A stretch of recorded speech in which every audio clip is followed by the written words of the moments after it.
Good morning. We are on to week 11. This PowerPoint is going to be two parts. The first part is going to be one slide discussing your midterms, your midterm presentations, and the second part is going to be about social media and potentially the downside of social media. So let's start with your midterms. Overall, I think the midterms were very nicely done. For some of you guys, I was thoroughly impressed with the amount of effort you guys put into your midterm assignments. The class average was approximately 82. I say that because not everyone was graded just yet. Of that, 2 students did have perfect scores. And how did those students get perfect scores? One, they did a good job editing. I was very impressed with what one student did. The other thing is they just had good energy, right? So it's very important when you guys are going into these presentations to bring good energy, and I'm going to talk about that in a little further in a little bit. And then how else did they get a perfect score is they followed the instructions of really what I was looking for. Several of you guys, at least the people that didn't get anything above like an 85, if you got below an 85, give or take, it's most likely because the research wasn't appropriately covered. So moving on to the bad. And I don't mean this, I should probably change the topic here, the good, the bad. How can we improve these? Number one, the easiest way to improve these is more energy and enthusiasm. My signature within my emails at St. Peter's, right? There's a quote, if you've ever looked at any of my emails, and it says, "Nothing great was ever achieved without enthusiasm." And I strongly believe in that. Right? If you're doing a presentation, you have to get the audience's attention. And if you're just sitting there reading off the slides, yada, yada, yada, yada, yada, yada, with a relatively flat affect, right? It's boring. You're never going to get anybody's attention. So for some of you guys in the comments, I said, don't avoid reading off the slides. For some of you guys, I said, try practicing your slides before you present. And then for others, what did I say? I said you can re-record. So within PowerPoint, I can record one slide at a time and then put them together. It doesn't have to be like one 10 or 15 minute go at it. Okay. So really, for your final assignment, which is going to be very, very similar to your midterm, almost identical, for some of you guys, make sure we're bringing more energy and more just personality, like the true you, and avoiding reading off the slides. Now, where I think people lost the most points, and I didn't take that many points off for energy enthusiasm, it might have been like 4 points here, 3 points there. Research is where people lost the most points, and some students didn't really cover research. Like what I saw in several projects was that students found one statistic from a research study, and they said, I don't know, let's say they found a statistic that said, I don't know, 80% of people suffer from low back pain at some point in their life, and that was their stat, and they thought that was them covering the research aspect of this. And no, you're supposed to look at the research study. You're supposed to tell me about the research study. Tell me about the methodologies, summarize the findings, and how is it relevant to your topic. So I did say in the instructions you could potentially have one slide per research study. You did not have to do that format. Several of you did. But as long as you're covering all those checkpoints of telling me the purpose of the paper, telling me the methodologies, telling me the major findings and how it relates to your topic, then you're good there. A lot of you guys didn't do that, right? Visually appealing was a category here. All right, these are presentations. The goal is for me to post these presentations within the hallways at St. Peter's. So make sure these are visually appealing. I understand that sometimes it's not easy, especially in this class. I don't have much graphics or pictures in these presentations, but I'm saying for you, that is part of your assignment, right? So what can you add, right? You can add pictures, okay? That's an easy one. Add charts. So if you're discussing research and it's showing something like obesity trends, show me a bar graph that maybe a research study had, which showed, I don't know, the percentage of Americans that were obese in 1980 versus the percentage of Americans that are obese in 2020, right? That's very visually appealing, and it's going to get the audience's attention. Add graphics. Some people had, I don't know, some things of like some videos or something embedded into the PowerPoint. Again, these are very visually appealing and eye-catching elements.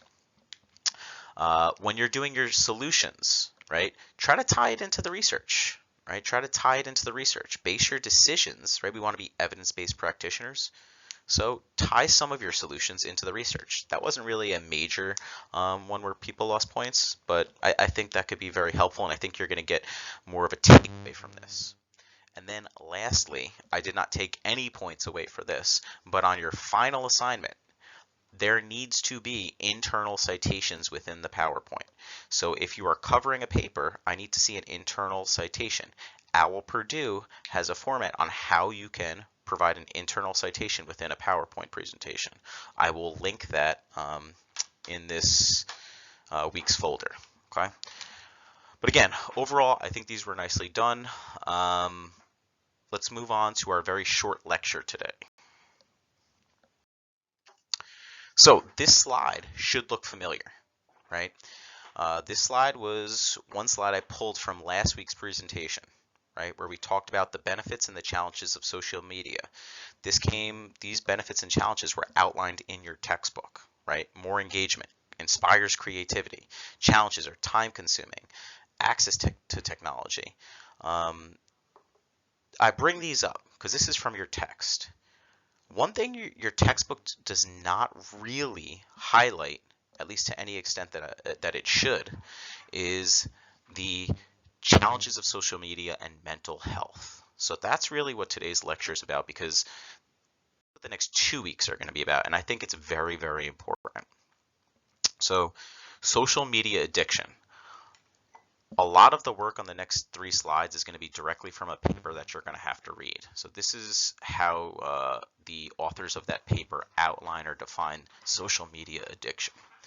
Social media addiction is irrational and excessive use of social media to the extent it interferes with other aspects of daily life.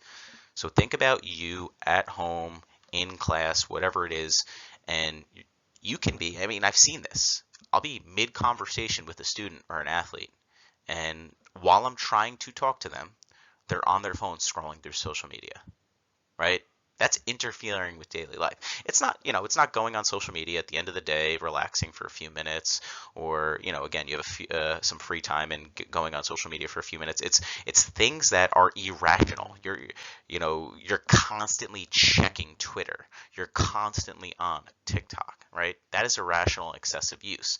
So kind of the question I pose for you is, how many times per day do you open social media, right? I've asked you guys a few times about like what your social media hours are. How many times do you open, right? Do you open it 1 time, 5 times, 50, 100? This is my numbers from yesterday, because you can look at this within settings. If you go down to settings, then you go to screen time, and there's something about pickups, I believe. Yesterday, right, I opened my text messages 57 times. I opened up Instagram 33 times, and I opened up my camera 16 times. These were the top performers, so to speak, within this category. How many times did you go into your phone at some point today? See how many times you opened up TikTok, Twitter, right, at some point yesterday, right? Was it more than 50? Was it more than 100? I mean, if you're opening it up 50 to 100 times, think about how many times that is during the day, right? So let's move on to the next one. Now, much of this is not your own fault, right? I'm going to get a little off topic here, right? But some of this addiction is really driven by the social media business model, where it is their goal to get you on your phone. Their goal is to get you looking at their company, whatever it is, Twitter, Facebook, right? So think about these numbers.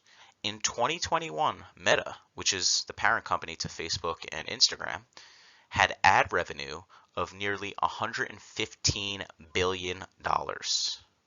Twitter, right, had ad revenue of $5 billion, right?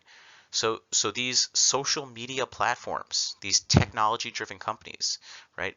They're generating hundreds of billions of dollars per year, right? If you throw in TikTok, if you throw in, I don't know, Snapchat, if you want to include YouTube, this is hundreds of billions of dollars per year, right? So what do? They've got super smart people developing algorithms which are purely designed to increase your screen time, right? Because if you're more likely to be on your phone, right, you're more likely to view their ads, which will inevitably lead to the goal of manipulation of behavior and perception, right? I mean, the goal with a lot of these ads is really to get you to purchase things, right? To purchase, I don't know, the example I have here is think about the algorithm here, right? If you're continuously viewing exercise accounts on Instagram, right? Well, what's going to pop up? An ad for exercising equipment, right? Or an ad for someone selling a workout routine, right? So these are algorithms that help try to really capitalize, right? And in almost a sense, be predatory in nature on your interests, okay? Um, One example here, right? And this isn't really related um, to health or mental health is data targeting in politics. There's a really cool documentary on Netflix looking at a company called Cambridge Analytica and how in several instances it manipulated data from people and targeted them with certain ads to gear them to make certain decisions regarding presidential elections, like the 2016 presidential election, and Brexit, which is Britain's exit from the European Union, right? So it's a very cool documentary, and if you're at all interested in how social media could potentially manipulate your behavior and your perceptions of things, I highly recommend it on Netflix. I don't know. I think that if you look up Cambridge Analytica on Netflix, you could probably find it. Moving on to some concepts from the paper, right? So we're really looking at social media and mental health this week, right? So self-esteem defined as confidence in one's own worth and abilities, right? Well, what happens with social media, right? And why social media could potentially affect your self-esteem is that through social media, we all typically put forth the best version of ourself, right? How often do you as a person look at a picture and say, I don't like that picture, I'm not going to put it on social media? How many times do you take 10 pictures until you find a good one, 20 pictures, whatever it is? We tend to put the best version of ourselves on social media. So that's probably what other people are doing. And then when we have this social interaction, so to speak, and we see other people, well, we tend to compare ourselves to the best version of others, right? And typically what this happens is we might not be at our best. We might not look our best. We might not feel our best, right? And, the example, again, I think it's an easy example, is like fitness influencers, right? You'll see people just, with absolutely like shredded six packs or doing crazy feats of strength or crazy feats of endurance, whatever it is. And that is them at their peak, at their best. And then you are left there to compare yourself, right, to them. That's just what we do. It is in our nature. And we've found that this absolutely has a negative relationship. So there's a negative relationship between social media use and self-esteem, right? There's an inverse relationship between social media use and academic performance, meaning the more you use social media, we know the worse your overall grades are. So again, a lot of this is from that one research paper. So you have 2 assignments for the week. Before you read this research paper, I want your opinions, right? These are your opinions just from your personal anecdotes, right? So address these questions. Do you believe in social media addiction? Do you think it's a thing? Why or why not?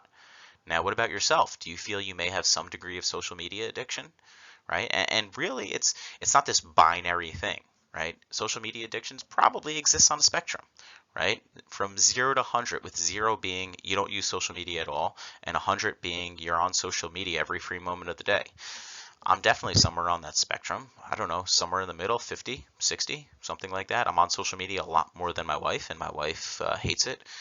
I rationalize that it is for my business because I own a gym and, I constantly put up videos of people at the gym, but I definitely have some sort of social media addiction, right?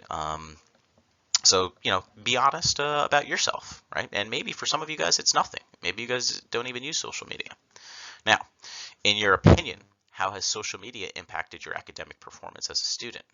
If it has impacted it, give me an example, right? Give me an example. Think back to when you were studying, or think back to when you were, I don't know, in class. So give me an example here. What are some things that people can do to reduce social media screen time? So think about, some type of intervention. How can you reduce social media screen time? There are many ways. And then lastly, as these are discussions, I want you to respond to someone else's post. And I want you to not just respond, I want you to agree or disagree and tell them why you agree or disagree. Okay? So that is part 1 of your assignment. Part 2 is you're going to read the paper that I based some of this presentation on, right? You are going to read Social Media Addiction, Its Impact, Mediation, and Intervention. Okay? So after you read this paper, right, it's about 10 pages of actual writing. What I want you to do is, it says summarize the article in 2 paragraphs. It's supposed to be 3 paragraphs. So summarize the article in 3 paragraphs.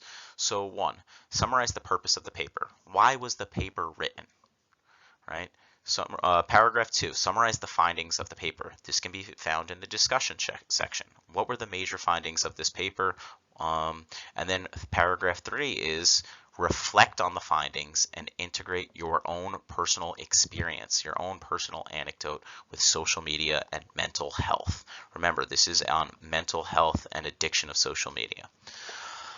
That is it. This is an important assignment this week because next week you will have an assignment that is heavily connected to this. We're spending a lot of time on social media. I spent some time reviewing, going back and looking at what you guys wanted to focus on this semester. At least 4 or 5 of you guys mentioned social media. Okay, so next week we're going to have another social media assignment. That's all I got for now. Enjoy your week, and I will talk to you guys soon.